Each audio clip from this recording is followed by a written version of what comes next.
এক রিকশা চালককে মেরে ফেলার গুজবে গতরাতে রাজধানীর উত্তরা স্কয়ার মার্কেটে ব্যাপক ভাঙচুর চালায় বিক্ষোভকারীরা।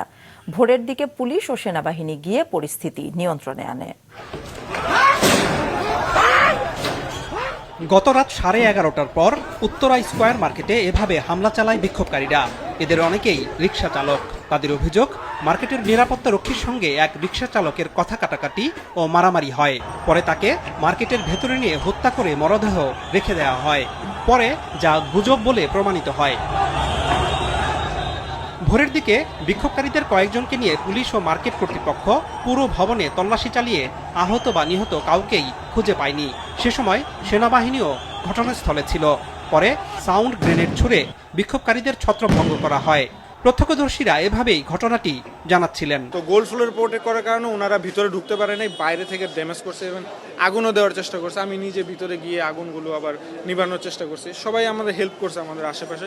তো এক পর্যায়ে পুলিশ যখন এখানে সাউন্ড গ্রেনেড ছুড়ে তখনই ওনারা এখানে চলে যায়। তো পুলিশ এই উদ্যোগটা যদি একটু আগে নিত তাহলে জিনিসটা ড্যামেজটা আরও কম হইতো বলে আমি মনে করি। আমরা তাদেরকে নিয়ে মিডিয়া সহ আমরা পুরো বিল্ডিংটা সার্চ করেছি, কোথাও কোনো লোকজনকে আটক করে এখানে রাখা হয়নি বা কোনো সুযোগ নেই। আমরা তাদেরকে আশ্বস্ত করেছি। তারপরও যদি তাদের কোথাও কোনো লোক মিস হয়ে থাকে, মিসিং হয়ে থাকে, তাহলে আমরা তাদেরকে নাম ঠিকানা আমাদেরকে দিলে আমরা তার সেটা আইনানুগ ব্যবস্থা গ্রহণ করে তাকে নিশ্চয়ই আমরা তাকে খুঁজে বের করব। হামলায় মার্কেটের বেশ কয়েকটি দোকান ক্ষতিগ্রস্ত হয়েছে। দোকানি ও মালিকপক্ষের অভিযোগ, হামলার সময় লুটপাটের ঘটনাও ঘটেছে।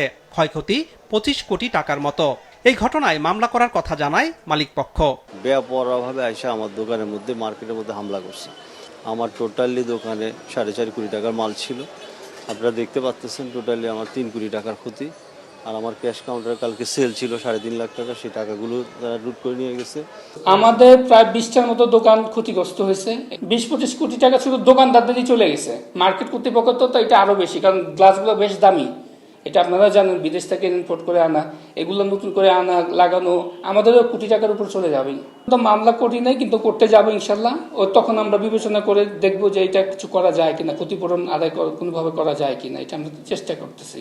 গুজবটাই ছড়ায় দিয়ে তৃতীয় একটা পক্ষ এইটা ফায়দা লুটার চেষ্টা করছে এবং সেটাকে মানে গিনিপিগ বানায় ফেলছে আমাদের রিকশাওয়ালা ভাইদের। আজ মার্কেট বন্ধ রয়েছে। আগামীকাল থেকে মার্কেট খুলে দেওয়ার পরিকল্পনা রয়েছে জানায় মালিকপক্ষ।